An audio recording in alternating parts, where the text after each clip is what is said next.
গণভবনকে জুলাই অভ্যুত্থানের স্মৃতি জাদুঘর হিসেবে প্রতিষ্ঠা করা হবে বলে জানিয়েছেন যুব ও ক্রীড়া উপদেষ্টা আসিফ মাহমুদ সজীব ভুঁইয়া।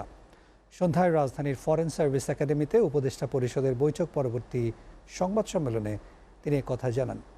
যুব ক্রীড়া উপদেষ্টা আরও বলেন, সম্পূর্ণ বিচার নিশ্চিত না হওয়া পর্যন্ত ফ্যাসিবাদীদের পুনর্বাসনের কোনো সুযোগ নেই। প্রধান উপদেষ্টা কয়েকদিনের মধ্যেই শহীদ পরিবারের সাথে সাক্ষাৎ করবেন বলেও জানান আসিফ মাহমুদ সজীব ভুঁইয়া। তামান্না তাহসিন খানের প্রতিবেদন।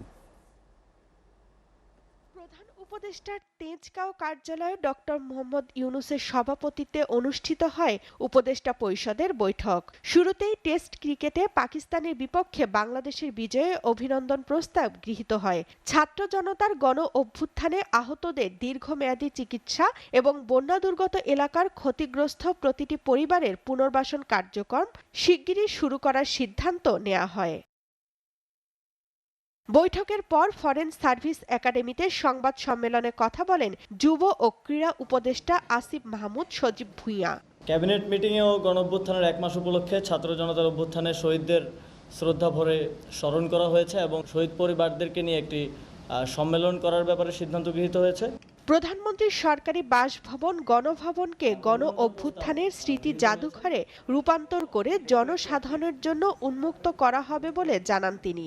এই জুলাই গণ অভ্যুত্থানের স্মৃতিকে, শহীদদের স্মৃতি এবং বিগত ফ্যাসিবাদী সরকারের আমলে যত অন্যায় অবিচার হয়েছে সব কিছুর স্মৃতি সংরক্ষণ করার জন্য গণভবনকে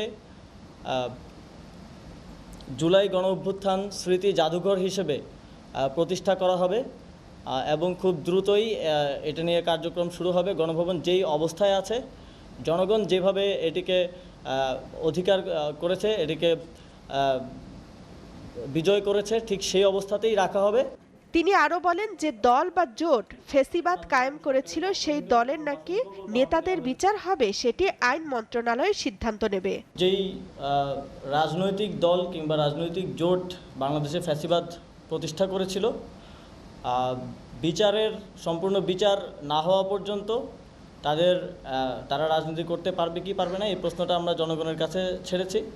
তবে আমরা মনে করি যে কোনো পাবলিক প্রোগ্রাম করার ক্ষেত্রে এই বিষয়ে সরকারের পক্ষ থেকে আমরা ভাবছি সেটাকে কিভাবে বাস্তবায়ন করা হবে সেটা এখনও সুনির্দিষ্টভাবে আলোচনা হয়নি।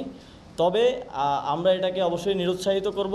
শ্রমিকদের সমস্যার সমাধানে রিভিউ কমিটি করা হবে বলেও জানান আসিফ মাহমুদ সজীব ভুঁইয়া। খুব দ্রুতই সেই রিভিউ কমিটিটি ঘোষণা করা হবে, যাতে শ্রমিকরা তাদের সকল দাবি দাওয়া নিয়ে সেই রিভিউ কমিটির কাছে দিতে পারে এবং রিভিউ কমিটি কনসার্ন মিনিস্ট্রি বা কনসার্ন অধিদপ্তর কিংবা পরিদপ্তরের মাধ্যমে সেই সমস্যা দ্রুত সমাধানের জন্য কাজ করে যাবে। তামান্না তাহসিন খান, এসএটিভি, ঢাকা।